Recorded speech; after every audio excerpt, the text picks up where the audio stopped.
2021년 3월 23일 하루 12조 원의 손실 물류 대재앙의 시작. 2021년 3월 23일 거대한 컨테이너선 에버기븐이 네덜란드 로테르담을 향해 항해 중이었습니다. 하지만 그 배가 세계 무역을 마비시킬 줄은 아무도 몰랐습니다. 수에즈 운하는 세계 해운의 12%가 통과하는 중요한 길목입니다. 그 운하가 단 하루도 아닌 무려 6일 동안 마비되었습니다. 현지 시간 2021년 3월 23일 오전 7시 40분 강한 모래 폭풍이 불며 시야가 가려졌고 거대한 배가 방향을 잃었습니다. 길이 400m, 높이 50m, 무게 22만 톤의 배가 대각선으로 운하를 완전히 막아버렸습니다.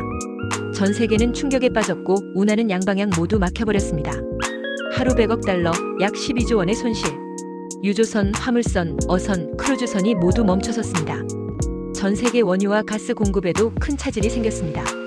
어떤 배들은 희망봉을 돌아가기로 결정했지만 이는 10일 이상의 추가 항해를 의미했습니다. 이집트 정부는 즉시 구조 작업에 착수했습니다. 하지만 배가 너무 컸고 너무 깊이 박혀 있었습니다. 예인선 14척, 굴착기, 준설선까지 총동원되었지만 배는 꿈쩍도 하지 않았습니다. 거대한 선박을 움직이기 위해 바닷물의 힘을 이용해야 했습니다. 3월 25일 구조 작업이 시작되었지만 썰물이 되면서 배가 더욱 깊이 박혔습니다. 전문가들은 배가 몇 주 동안 운하를 막을 수도 있다고 경고했습니다. 5cm, 10cm 그리고 1m. 배가 움직이기 시작했습니다. 수천 톤의 흙을 퍼내고 예인선들이 전력을 다해 밀었습니다. 그리고 마침내 배의 방향이 조금씩 바뀌었습니다. 2021년 3월 29일 오후 에버기븐이 완전히 부양되었습니다. 운하가 다시 열렸고 전 세계의 물류가 정상화되기 시작했습니다. 그러나 이제 남은 것은 천문학적인 배상 문제였습니다. 이집트 정부는 선장의 운전 미숙을 원인으로 지목했습니다.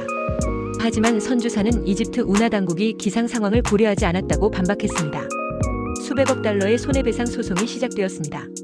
사고 발생 후 단 48시간 만에 국제 유가가 6% 급등했습니다. 유럽과 아시아의 원유 공급이 지연되었고 물류 비용이 폭등했습니다. 일부 선박들은 가축을 실어 나르는 중이었고 수많은 동물들이 폐사했습니다. 또한 부패 위험이 있는 식량들이 그대로 썩어갔습니다. 이집트 정부는 사고가 발생한 남쪽 운하를 확장하기로 결정했습니다. 운하를 넓히고 사고를 예방하기 위한 규정을 강화하기로 했습니다. 한 척의 배가 세계 경제를 마비시킬 수도 있다는 사실이 증명되었습니다. 해운업계는 새로운 운송 경로와 대비책을 마련해야 했습니다. 100일 동안 억류되었던 에버기븐이 마침내 수에즈 운하를 떠났습니다. 이 사고는 해운 역사상 가장 큰 사고 중 하나로 기록되었습니다.